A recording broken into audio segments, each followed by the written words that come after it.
बोलो शंकर भगवान की जय। गणपति महाराज की जय। आज तीसरे दिन की कथा शिव महापुराण श्रावण मास रुद्र संहिता द्वितीय खंड। ऋषि गण सूत जी से बोले, आपने विंध्येश्वर संहिता का उपाख्यान भली भांति सुनाया। अब आप शिवजी का प्राकट्य, उमा की उत्पत्ति, शिव उमा विवाह, गृहस्थ धर्म, अन्य शिव चरित्र बताने की कृपा करें। सूत जी बोले, हे ऋषियों, आप सब परम धन्य हैं जो शिव चरित्र सुनना चाह रहे हैं। शिव चरित्र जगत को पावन करने वाली गंगा जी के समान पवित्र है। एक बार नारद जी ने भी अपने पिता ब्रह्मा जी से इसी प्रकार पूछा था। ऋषि वृंद कहने लगे कि हे सूत जी, इस संवाद को हमें विस्तार पूर्वक बताने की कृपा करें। सूत जी ब्राह्मणों से बोले, एक बार नारद जी हिमालय की एक गुफा में बैठकर मौन धारण कर तप कर रहे थे। उनके तप से इंद्र के मन में भय उत्पन्न हो गया कि कहीं नारद मेरे राज्य पर अपना अधिकार ना कर ले। इंद्र ने कामदेव को बुलाकर समझाया कि तुम मेरे मित्र हो, तुम्हारे सहारे ही मेरा शासन चल रहा है।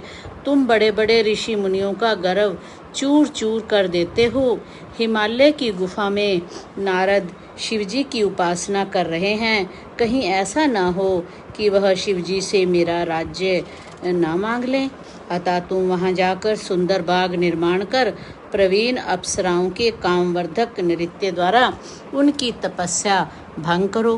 कामदेव ने हिमालय की घाटी में पहुंचकर अप्सराओं से कामवर्धक नृत्य कराया, परंतु वे नारद जी की तपस्या को भंग करने में असमर्थ रही, क्योंकि कामदेव को भस्म करने वाला शिवजी का यही स्थान था। रति के विलाप करने पर शिवजी ने उसे वरदान दिया था कि कामदेव कुछ समय बाद फिर जीवित हो जाएगा, परंतु इस स्थान पर तथा जहाँ तक यह भस्म होता दिखाई दे रहा है वहाँ तक इसकी माया एवं काम बाणों का प्रभाव नहीं होगा। इसी कारण इस स्थान में लज्जित होकर कामदेव को इंद्र के पास लौटना पड़ा। यह सब शिवजी की माया का फल था। बहुत समय पश्चात नारद जी तपस्या से जागे, तब उन्हें अपने द्वारा कामदेव पर विजय का ध्यान आया। इससे उनके मन में अभिमान जागृत हो गया। नारद अपने इस विजय को बताने भगवान शिव के पास कैलाश पर्वत पर गए। नारद जी ने शिवजी को प्रणाम किया और गर्व में भरकर कामदेव पर अपनी विजय का समाचार उन्हें सुनाया। शिवजी ने नारद की प्रशंसा की और बोले, हे नारद, तुम धन्य हो, परंतु इस प्रसंग को अन्य देवी देवताओं को मत कहना, विशेषकर विष्णु जी को मत बताना। परंतु शिवजी की माया को कौन टाल सकता है। नारद जी ने ब्रह्मलोक में जाकर ब्रह्मा जी से सब बात बता दी। ब्रह्मा जी ने शिवजी का ध्यान कर सब बात जान ले कि भगवान शिव ने नारद से यह प्रसंग किसी को ना बताने को कहा था। नारद जी का अभिमान बढ़ने लगा। यह सब शिवजी की ही लीला का फल था। नारद जी यह कथा सुनाने विष्णु लोक में पहुंच गए। विष्णु जी ने नारद को आते देखकर आसन से उठकर उन्हें प्रणाम किया और प्रेम से पूछने लगे कि आपका आगमन कहाँ से हो रहा है। विष्णु की बात सुनकर नारद जी ने गर्व से अपनी कामदेव पर विजय की संपूर्ण कथा कह सुनाई। विष्णु जी ने नारद जी से कहा, हे मुनि, काम तो भक्तिहीन व्यक्तियों को सताता है। आप तो ब्रह्मचारी, तपस्वी, ज्ञानी और वैरागी हैं। आपको यह विकारी काम कैसे सता सकता है। विष्णु की ये बात सुनकर नारद जी गर्व से भरकर बोले, ये सब आपकी कृपा है। कामदेव की क्या औकात है जो मेरा कुछ बिगाड़ सके। इतना कहकर नारद जी विष्णु लोक में चल दिए। नारद जी के चले जाने पर भगवान विष्णु ने अपनी अद्भुत माया रची। नारद जी के रास्ते में एक नगर का निर्माण कराया। उसके राजा का नाम शील निधि रखा। उसकी एक सुंदर गुणशील पुत्री थी। उस दिन उस कन्या का स्वयंवर हो रहा था। उसमें अनेक प्रदेश के राजा राजकुमार आए हुए थे। नारद जी नगर की शोभा को देखकर मोहित हो गए। नारद जी भी उस सभा में पहुँचे। राजा ने उठकर उनका स्वागत किया और उनकी पूजा की। राजा ने अपनी कन्या को बुलाकर उनके चरणों में उपस्थित किया। राजा ने नारद जी से पूछा, महाराज, आप तो त्रिकालज्ञ ज्योतिषी हैं, इसको कैसा वर मिलेगा? नारद जी उसके सौंदर्य को देखकर उस पर मोहित हो गए। वे बोले, राजन, तुम्हारी कन्या तो साक्षात भगवती लक्ष्मी स्वरूपा है। इसको त्रिलोकी के स्वामी शिव जी के समान वीर यशस्वी पति प्राप्त होगा। इतना कहकर नारद जी वहाँ से चल दिए। उनके हृदय में विकार पैदा हुआ कि वह कन्या मुझे मिलनी चाहिए, परंतु राजाओं के सामने यह मुझे स्वीकार नहीं करेगी, क्योंकि सब स्त्रियां रूपवान पति को चाहती हैं। इस कारण मैं भगवान विष्णु का रूप धार कर सभा में जाऊं तो काम बन सकता है। ऐसा सोचकर नारद जी भगवान विष्णु के पास पुनः गए। उन्होंने भगवान विष्णु को नमस्कार करके शील निधि की कन्या के बारे में बताया। मैं उसे पाने की इच्छा से आपके पास आया हूँ। आप मुझे अपना रूप प्रदान करने की कृपा करें। भगवान विष्णु ने कहा, हे नारद, आप वहाँ पहुँचें, मैं तुम्हारा हित करूँगा। वहाँ पहुँचने पर भगवान विष्णु ने नारद को अपना रूप ना देकर वानर का सा मुख प्रदान कर दिया। हरि वानर के भी कहते हैं। इस तरह भगवान ने यहाँ भगत का हित भी किया तथा झूठे भी नहीं बने। वहाँ नारद जी राजाओं की सभा में बैठकर प्रसन्न होने लगे। वे अपने आप को इंद्र के समान शोभा वाला समझकर ऐंठ कर बैठ गए। वहाँ पर 2 रुद्रगण भी ब्राह्मण के वेश में उपस्थित थे। वे नारद जी की रक्षा करने के लिए उपस्थित थे। नारद जी के वानर रूप को केवल कन्या ने ही देखा था। इस वेश को रुद्रगण भी जान गए थे। वे उनकी हंसी उड़ाने लगे। जब कन्या स्वर्ण की जयमाला लेकर स्वयंवर में उपस्थित हुई तो नारद जी को देखकर क्रोधित हो गई। उसने नारद जी की तरफ मुंह उठाकर भी नहीं देखा। वहाँ राजा के वेश में विष्णु जी भी उपस्थित थे, जो कन्या को विवाह करके ले गए। रुद्रगणों ने नारद जी से कहा, आप दर्पण में जाकर अपना चेहरा देखो, जो वानर का सा बना हुआ है। जब नारद जी ने अपना मुख दर्पण में देखा तो क्रोध में भरकर उन्होंने रुद्रगणों को श्राप दे डाला कि तुमने मेरी हंसी उड़ाई है, अतः दोनों राक्षस बन जाओ। रुद्रगण चुपचाप श्राप को ग्रहण करके शिवलोक को चले गए। नारद जी शिवजी की माया को ना समझकर क्रोध में भरकर जल में अपनी परछाई देखकर विष्णु जी के पास गए और क्रोध में भरकर बोले, तुम दुष्ट, कपटी, मलिन मन वाले हो। तुम दूसरों को सुखी होता नहीं देख सकते। तुम पूरे मायावी हो। तभी तो तुमने मोहनी रूप रखकर दैत्यों को अमृत पिलाया और कलश छीन लिया था। तुमने मुझे स्त्री क्लेश से दुखित किया है और स्वयं कपट पूर्वक राजा का रूप धारण कर लिया। अतः तुम मनुष्य रूप में राजा बनकर स्त्री क्लेश से दुखी होंगे। तुमने मेरा वानर का मुख किया, अतः वानर ही तुम्हारी सहायता करेंगे। विष्णु भगवान ने शिवजी की कृपा से यह श्राप स्वीकार कर लिया। जब शिवजी की माया का पर्दा हटा तो विष्णु जी के साथ जो कन्या थी वह अदृश्य हो गई। नारद एवं विष्णु जी अपने असली रूप में परिणित हो गए। अब नारद जी को ज्ञान हुआ तो वे पश्चाताप करने लगे और भगवान विष्णु के चरणों में गिरकर क्षमा मांगने लगे। भगवान विष्णु ने नारद जी को उठाकर प्रेम पूर्वक हृदय से लगा लिया और बोले, हे नारद, तुम चिंता ना करो।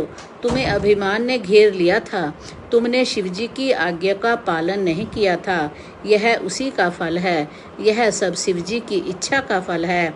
अब तुम शिवजी के 100 नामों का प्रेम सहित जाप करो। इससे तुम्हारे सभी पाप समाप्त हो जाएंगे। ओम नमः शिवाय। नारद जी मृत्युलोक में पहुंचकर शिवलिंग के दर्शन करने लगे। मृत्युलोक में उन 2 रुद्रगणों ने नारद जी को देखकर उन्हें श्राप मुक्ति का उपाय पूछा। तब नारद जी ने बताया, हे रुद्रगणों, उस समय शिवजी की माया से मेरी मति मारी गई थी। इससे मोहवश मैंने तुम्हें श्राप दे दिया था। इसलिए अब श्राप से मुक्ति का उपाय सुनो। तुम दोनों मुनि के वीर्य से राक्षसी कुल में जन्म लोगे। तुम प्रतापवान और वैभवशाली बनोगे। तुम सदा शिवजी के भक्त बने रहना। कई वर्षों के पश्चात भगवान श्री राम का अवतार होगा। तुम उनके हाथों मारे जाओगे, तब तुम्हारा उद्धार हो जाएगा। मृत्युलोक में नारद जी शिव तीर्थों का भ्रमण करने के पश्चात ब्रह्मलोक में गए। वहाँ पर ब्रह्मा जी को प्रणाम कर विष्णु स्वरूप को समझकर शिवजी की कृपा और प्रसन्नता के विषय में उनसे पूछा। ब्रह्मा जी बोले, हे पुत्र, तुमने यह बहुत ही लोक कल्याणकारी प्रश्न पूछा है। महाप्रलय के समय समस्त स्थावर जंगम नष्ट हो गए थे। सूर्य, चंद्रमा, ग्रह, तारे, वायु सब नष्ट हो चुका था। केवल आकाश ही शेष बचा था। सत असत कुछ भी नहीं बचा था। उस समय केवल अनंत स्वरूप परमानंद सदाशिव ही व्याप्त थे। इसी को पंडित लोग अवार्चनीय प्राचीन ईश्वर की मूर्ति कहते हैं। उसने अपने शरीर से कभी नष्ट न होने वाली शक्ति प्रकट की। वही शक्ति जननी कहलाई। शिवजी ने उस पराशक्ति के साथ शिवलोक क्षेत्र की रचना की, जो काशी के नाम से जाना जाता है। यह क्षेत्र सर्वोपरि और मोक्ष प्रदान करने वाला है। प्रलय काल में भी यह क्षेत्र शिव पार्वती से रहित नहीं रहता। इसी कारण इस क्षेत्र को अविमुक्ति कहते हैं। शिव ने धनुष धारण कर यहाँ एक आनंद कानन बनाया था। उसमें शिव पार्वती ने रमण करते हुए दूसरे पुरुष के निर्माण की इच्छा व्यक्त की और सोचा कि उसे काशी का भार सौंपकर काशी में शांति से शयन करेंगे। यह निश्चय कर दक्षिण भाग के दशम अंश से सुधा रूप आसव का स्त्राव किया, जिससे त्रिलोकी में एक अन्य पुरुष का आविर्भाव हुआ। शिवजी ने उस पुरुष का नाम विष्णु रखा। शिवजी ने विष्णु को सर्व साधन प्राप्त करने के लिए तप करने को कहा। तप करने से विष्णु के शरीर में अनेक जल धाराएं प्रकट हुई। विष्णु ने थक कर शयन किया। फिर उनमें सभी तत्वों की उत्पत्ति हुई। इसके बाद संसार की पंचाभूत तथा पंच तन मात्राएं आदि से सृष्टि हुई। ब्रह्मा ने नारद को बताया कि नारायण के जल में शयन करते समय शिवजी की इच्छा से उनकी नाभि में कमल की उत्पत्ति हुई, जिसका अनंत योजन विस्तार और ऊंचाई थी। उनके साथ शिवजी ने मुझे पैदा किया। मेरे चार मुख, लाल मस्तक, त्रिपुंड धारण करने वाला था। मैंने उस समय कमल के अतिरिक्त किसी को नहीं देखा। मैं अपने तथा अपने कर्ता के संबंध में जानना चाहता था। बुद्धि विकसित होने पर कमल की नाल में मैं नीचे को उतरा। एक एक नाल को पकड़कर मैं 100 वर्ष तक नीचे को उतरता रहा, परंतु मुझे कमल की जड़ का ज्ञान ना हो सका। फिर नाल के रास्ते बाहर निकला तो कमल की कली मिली। उस समय मुझे एक वाणी सुनाई दी कि तप करो। मैं तप करने लगा। 12 वर्ष तक तप करने पर 4 भुजाधारी मंगल रूप वाले सुंदर विष्णु जी प्रकट हुए। मैंने उनसे पूछा, तुम कौन हो? संसार का कर्ता ब्रह्मा अविनाशी तो मैं हूँ। विष्णु क्रोध में भरकर बोले, तुम्हारा कर्ता तो मैं हूँ। तुम मेरी नाभि से उत्पन्न मेरे अंश हो। यह चराचर संसार मुझ में स्थित है। तुम मेरी शरण में हो। मैं सब दुखों से तुम्हारी रक्षा करूँगा। इससे हम दोनों में भयंकर युद्ध होने लगा तथा इसी बीच में हमारे मध्य में एक लिंग प्रकट हुआ। हम दोनों ने युद्ध को बंद करके लिंग को नमस्कार किया। तब वास्तविक रूप में दर्शन करके लिंग की स्तुति करने लगे। ओम नमः शिवाय बोलो, ओम नमः शिवाय, ओम नमः शिवाय, ओम नमः शिवाय बोलो, ओम नमः शिवाय। ब्रह्मा जी ने नारद को बताया कि उस समय आकाश से गंभीर वाणी में ओम ओम की ध्वनि होने लगी। विष्णु जी ने लिंग में भी ओम आदि अक्षरों को देखा। हम विचार करने लगे कि यह कहाँ से प्रकट हुआ है। उसी समय एक ऋषि प्रकट हुए। विष्णु जी ने ऋषि से पूछकर शिव जी का ज्ञान प्राप्त किया। उन्होंने बताया कि एक ओंकार के द्वारा ही शिव जी को जाना जा सकता है। यह एकाक्षर ओम सत्य आनंद अमृत परात्पर ब्रह्म है। उसी एकाक्षर बीज रूप अखंड से मेरा जन्म हुआ। उस ओम का आकार विष्णु है, साकार शिव है।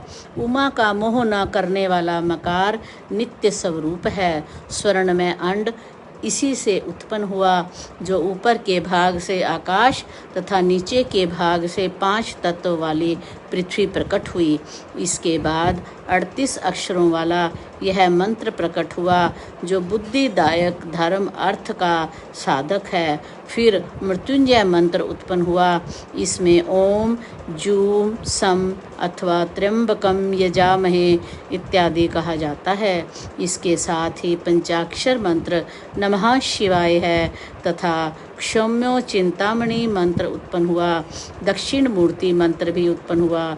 इसके पश्चात तत्वमासी महावाक्य उत्पन्न हुआ। विष्णु जी ने इन सभी मंत्रों को जपना प्रारंभ किया और हम दोनों ने प्रसन्न चित्त होकर स्तुति प्रारंभ कर दी। विष्णु जी की स्तुति से भगवान शिव प्रसन्न हो गए। उन्होंने मुझे और विष्णु जी को वेदों का उपदेश दिया। विष्णु जी ने शिव जी से पूछा, हे प्रभु, आप किस प्रकार प्रसन्न होते हैं? शिव जी ने बताया, मैं तुमसे अति प्रसन्न हूँ। तुम किसी बात की चिंता ना करो। मेरा लिंग सदैव पूज्य है। इसी पूजा से तुम्हारा भी दुख दूर हुआ है। सभी प्राणी मुझे लिंग रूप में पूजकर अपने समस्त दुख दूर कर सकते हैं। मैं तरह तरह के फलों और मनोरथों को देने वाला हूँ। तुम मेरी पार्थिव मूर्ति बनाकर पूजा करो। तुम्हारे अंग से मेरा जो अंग पैदा होगा वह रुद्र कहलाएगा। हे ब्रह्मा, तुम सृष्टि के कर्ता बनो। विष्णु सृष्टि के पालक बने। उमा रूपी प्रकृति की शक्ति सरस्वती ब्रह्मा की पत्नी बने तथा यही उमा रूपी प्रकृति लक्ष्मी रूप से विष्णु की पत्नी बने। यही पराशक्ति कभी काली के रूप से मेरे अंश से प्रकट होगी और कार्य सिद्धि के लिए ज्योति से प्रकट होगी। आप दोनों की पत्नियां परम मंगलमयी कहलावेंगी। शिव जी बोले, हे विष्णु, तुम सदैव तीनों लोकों में पूज्य और मान्य रहोगे। ब्रह्मा द्वारा रची गई सृष्टि के लोगों के दुख दर्द को तुम ही दूर करोगे। अनेकों अवतार ग्रहण करके तुम जीवों का उद्धार करोगे। हे नारद, इतना कहकर विष्णु को मेरा हाथ पकड़ाकर शिवजी ने कहा, तुम सदैव इनके दुखों में सहायता करना। तुम सबके अध्यक्ष और मुक्ति के दायक हो। हे हरि, यदि तुम पर कोई संकट आ पड़े तो तुम मुझ रुद्र का भजन करना। जो मेरे आश्रय में आ जाता है उनके सभी दुख दूर हो जाते हैं। अब तुम तीनों देवों की आयु सुनो। 30 दिन का 1 मास, 12 मास का 1 वर्ष, 100 वर्ष का 1 ब्रह्मा का दिन। इस प्रकार वर्ष प्रमाण से ब्रह्मा की आयु 100 वर्ष है। विष्णु का 1 दिन ब्रह्मा के 1 वर्ष के बराबर है। उनकी आयु इस प्रमाण से 100 वर्ष है। विष्णु का 1 वर्ष रुद्र के 1 दिन के बराबर है। इससे तुम्हारे वे भी 100 वर्ष की आयु वाले हैं। शिव का उत्थान तो आश्रय है। फिर शिव जी अपना वरद हाथ विष्णु के मस्तक पर रखकर अंतर ध्यान हो गए। तभी से इस लोक में लिंग की पूजा का प्रचलन आरंभ हुआ। ब्रह्मा जी नारद से बोले, तुम्हें लिंग पूजन का संक्षिप्त विधि बताता हूँ, ध्यान पूर्वक सुनो, क्योंकि विस्तार से बताने पर तो यह सैकड़ों वर्षों में भी पूरी नहीं हो सकती। शिवजी की पूजा भक्ति के साथ करनी चाहिए। प्रातःकाल ब्रह्म मुहूर्त में उठकर गुरु एवं शिवजी का स्मरण करना चाहिए तथा भगवान श्री हरि का ध्यान करना चाहिए। इसके साथ साथ अन्य देवताओं और मुनियों का भी ध्यान करना चाहिए। शिव स्तोत्र का पाठ करें। इसके बाद लघु शंका, दीर्घ शंका, मल त्याग को जाना चाहिए। दक्षिण दिशा में मल त्यागना चाहिए। मल त्याग के बाद 5 बार हाथ धोने चाहिए। बाएं हाथ को 10 बार, दोनों हाथों को मिलाकर 7 बार मिट्टी से मांजें। लिंग और गुदा को भी मिट्टी लगाकर 1 बार स्वच्छ करें। दोनों पैरों में 3 बार मिट्टी लगाकर 3 बार हाथ से साफ करें। वर्ण के अनुसार दातुन करें। छठ, अमावस, नवमी व्रत के दिन रविवार को संध्या श्राद्ध के समय दातुन ना करें। तीर्थ में विधि अनुसार स्नान करें। संध्या वंदन एकांत में करें। इसके पश्चात प्रथम गणपति जी का पूजन करके विधि पूर्वक शिव जी का पूजन करना चाहिए। आसन पर बैठकर 3 आचमन करें। शिव जी की स्थापना आवाहन कर प्राणायाम करें। फिर ध्यान करें। प्रणव से षड्न्यास करें। फिर शिवजी पर वेद मंत्रों से सहस्त्र जलधारा चढ़ावें। शिवजी पर चंदन पुष्प आदि चढ़ावें। नाना प्रकार के वेद मंत्रों से शिव स्तुति करें। उन्हें नमस्कार करें। अर्घ्य देकर शिवजी के चरणों में फूल अर्पित करें। इसके पश्चात प्रणाम करके उनकी आराधना करें। प्रार्थना के समय हाथ में फूल लेकर अंजलि बांधकर खड़े हो जावें और इस प्रकार बोलें, हे शंकर भगवान, मैंने अपनी बुद्धि के अनुसार आपकी जो पूजा की है वह सफल हो, आप प्रसन्न हो। इतना कहकर फूलों को शिवजी के सिर पर छोड़ दें। बची हुई सामग्री हटाकर प्रणाम करें। अधोर मंत्र से प्रार्थना करें और बम बम महादेव का उच्चारण करें। बोलो शंकर भगवान की जय।